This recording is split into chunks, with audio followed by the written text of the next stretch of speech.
A controversial immigration detention facility, nicknamed Alligator Alcatraz and hastily built in the Florida Everglades, has been ordered to shut down. As a legal battle intensifies, the state of Florida has revealed it already has a backup plan in the works. Deep in the Florida Everglades, at a remote airport, stands a facility that has existed for only a few months but has already generated national controversy. Known as Alligator Alcatraz, this state-run immigration detention center was constructed in a matter of days back in July 2025.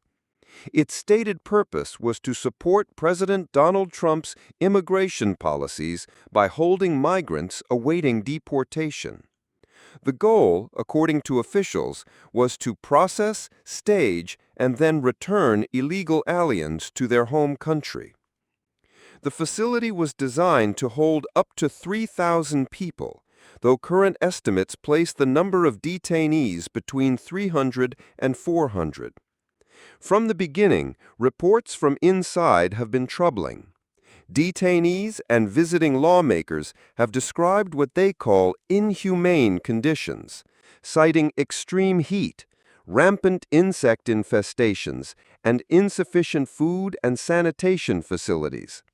The state of Florida has pushed back against these claims, insisting the facilities are in good working order. But the conditions inside are not what threatened to close the facility. The challenge came from the outside, from the unique and fragile environment where it was built. On Thursday, August 21st, a federal judge stepped in. U.S. District Judge Kathleen Williams issued a preliminary injunction, a court order that effectively halts all operations at the site. The order is clear. No new detainees can be brought in, and all construction must stop immediately. Furthermore, within 60 days, the state must remove all temporary structures, including fencing, high-powered lights, generators, and sewage systems. The ruling is a victory for the environmental groups and the Miccosukee tribe who filed the lawsuit. Their argument centered on a crucial piece of federal law, the National Environmental Impact Act. They argued that a project of this scale, built in the heart of the Everglades, required a thorough environmental impact assessment before a single shovel could hit the ground. Judge Williams agreed. Her ruling cited significant ongoing and likely future environmental harms to the delicate ecosystem. The Everglades is not just a swamp. It's a vital watershed and home to endangered species, including the Florida panther, which could be threatened by the facility's presence. The judge was critical of the government's choice of location, noting that they failed to provide a good reason for placing the camp in such an environmentally sensitive area. The reaction from the state of Florida was swift and defiant.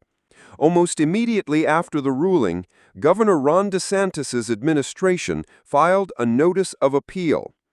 Governor DeSantis, a vocal supporter of the facility, dismissed the decision as preordained and labeled the judge an activist judge. He has vowed that the state will not be stopped, declaring that Florida is totally in the right on this.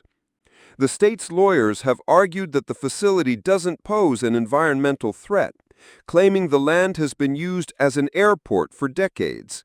However, the judge rejected that argument, pointing to significant federal involvement in the project, which triggers the need for an environmental review. Even as it fights to save Alligator Alcatraz, Florida has revealed an ace up its sleeve. Before the judge's final ruling was even announced, Governor DeSantis unveiled plans for a second state-run immigration site. This new site has been nicknamed Deportation Depot. It will be located at the Baker Correctional Institution, a former prison in North Florida, about 45 miles west of Jacksonville. This new site is expected to hold up to 2,000 detainees. The cost difference is staggering. an estimated $6 million to convert the prison, compared to the roughly $450 million to build and operate Alligator Alcatraz. The timing of the announcement led many to believe the state was already expecting to lose the court battle in the Everglades. So what happens now? The state's appeal means the legal fight over Alligator Alcatraz is far from over and could eventually reach the United States Supreme Court. This leaves the fate of the roughly 400 detainees currently at the facility in limbo. The judge's order requires their removal within 60 days, but the appeal process may put that on hold. Meanwhile, despite the legal and environmental backlash in Florida, Alligator Alcatraz is reportedly being looked at as a potential model for other states like Indiana and Nebraska that are considering similar state-run detention facilities. The shutdown order was celebrated by environmental groups and immigrant advocates, but with a new facility already planned and a fierce legal battle underway, the story of Florida's state-run detention system is far from over. Welcome to AITV News. In this segment, we're exploring why postal services in India and across Europe are suddenly halting package shipments to the United States, a move that could affect millions of online shoppers, small businesses, and families.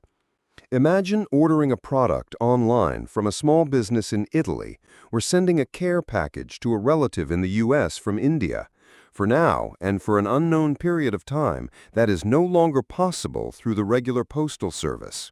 Starting this week, national postal operators in countries from Germany and France to India and Singapore have announced a temporary but immediate suspension of most parcel shipments to the United States. This isn't a strike or a technical glitch. It's a direct response to a sudden and significant change in U.S. import policy. The heart of the issue lies with a rule known as de minimis.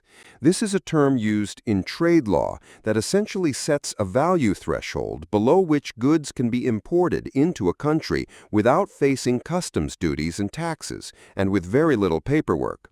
For years, the United States had a de minimis threshold of $800.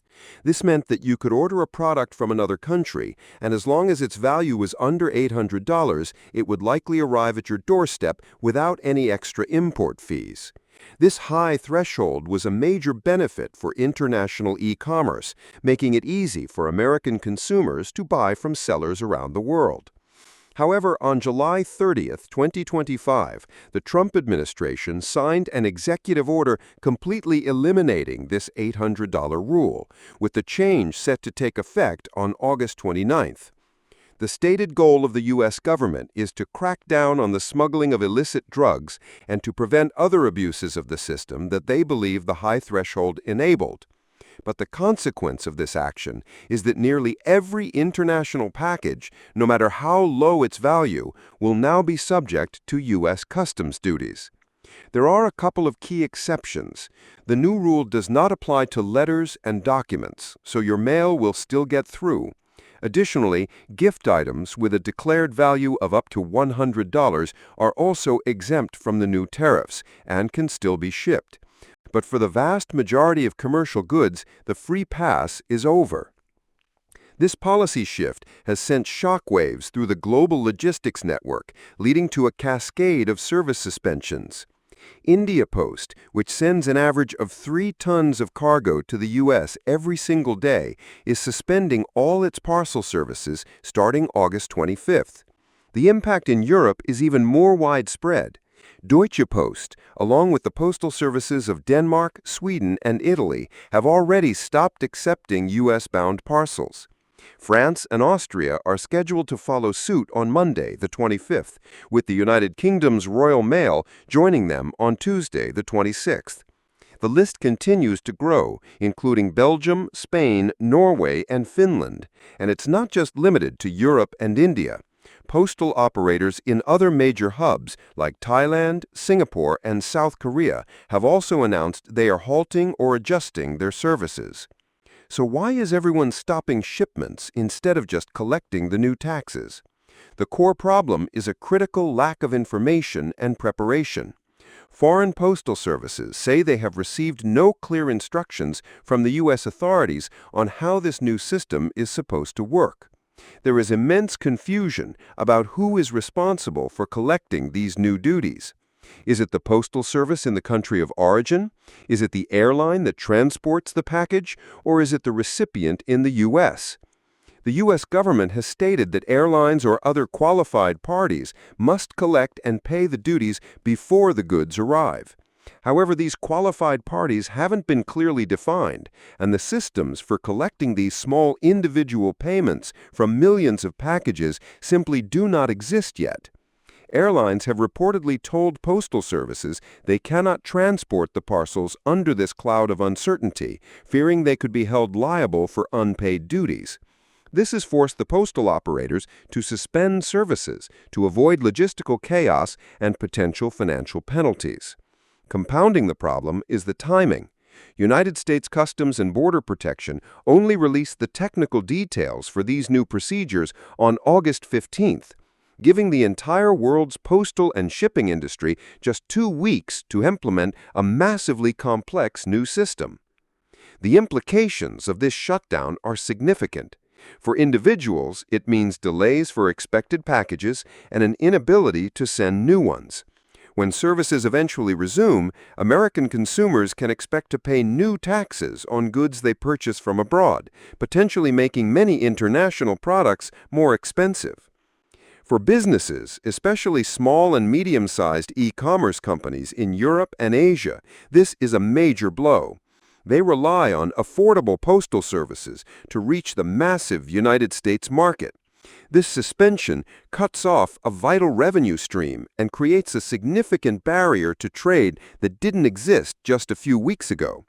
This is all happening within a broader context of increasing trade frictions and new tariffs being implemented by the United States administration, adding another layer of complexity to the global economic landscape. Looking ahead, the big question is, how long will this last? The answer is that nobody knows. The suspensions are open-ended and will likely remain in place until the United States government provides clear, workable guidelines that allow postal services and airlines to understand and implement the new tariff collection process. Postal operators have stated they are in communication with the United States authorities, trying to find a solution to restore full service as quickly as possible. In the meantime, customers who have already sent packages that are now stuck in the system may be able to apply for a refund on their postage.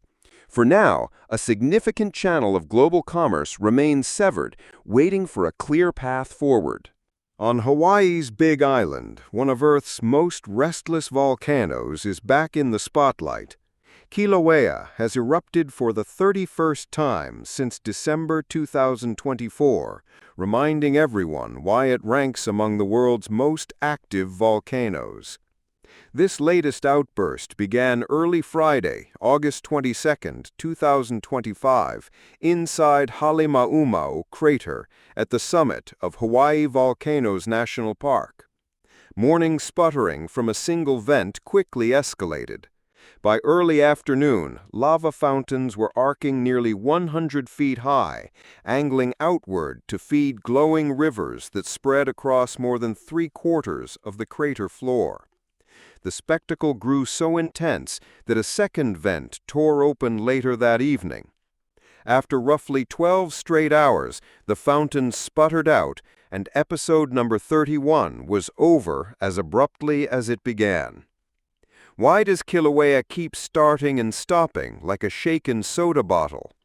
Scientists at the Hawaiian Volcano Observatory describe a two-chamber system beneath the summit. Magma rising from deep below first fills a lower reservoir, steadily building pressure. When that pressure forces magma into an upper chamber, the lighter, gas-rich melt becomes trapped under a denser layer of degassed lava left from previous eruptions. Eventually, the bubbly magma punches through, releasing gas in a violent rush that drives the towering lava fountains. Once the pressure is spent, activity subsides, only for the cycle to reload. Though dramatic, this pattern isn't new. It's the fourth time in 2 centuries that Kilauea has behaved this way, echoing a stretch that began in 1983 with 44 similar episodes over 3 years. For now, the lava remains safely contained inside the summit crater, posing no direct threat to homes or communities. Still, each eruption carries its own hazards. Volcanic gases create volcanic smog that can drift downwind and irritate eyes, lungs, and skin. Fine hair-like strands of volcanic glass, known as Pele's hair, can also be lofted into the air, causing further irritation. Because of persistent instability and the danger of rockfalls, the immediate crater rim has been closed to the public since 2007. Safety concerns haven't dampened curiosity. The steady rhythm of eruptions has turned Hawaii Volcanoes National Park into an even hotter destination, literally and figuratively, with monthly visitor numbers soaring as much as 50% over last year. Those who make the trek describe a multi-sensory experience. The roar of a jet engine, the crash of ocean waves, and radiant heat felt from more than a mile away. It's an unforgettable front-row seat to the planet's creative forces. For native Hawaiians, Halemaumau holds deeper meaning still. The crater is revered as the home of Pele, the goddess of volcanoes and fire. Each surge of lava is not just a geologic event, but a living expression of cultural heritage and spiritual significance, a reminder that this landscape is both sacred and continually being born. The Hawaiian Volcano Observatory has set the alert level to watch and the aviation color code to orange, signaling that the situation is significant but contained and under close observation. With magma once again recharging below, history suggests it's only a matter of time before Kilauea stages episode number 32, offering yet another window into the powerful processes that build islands and captivate the human imagination.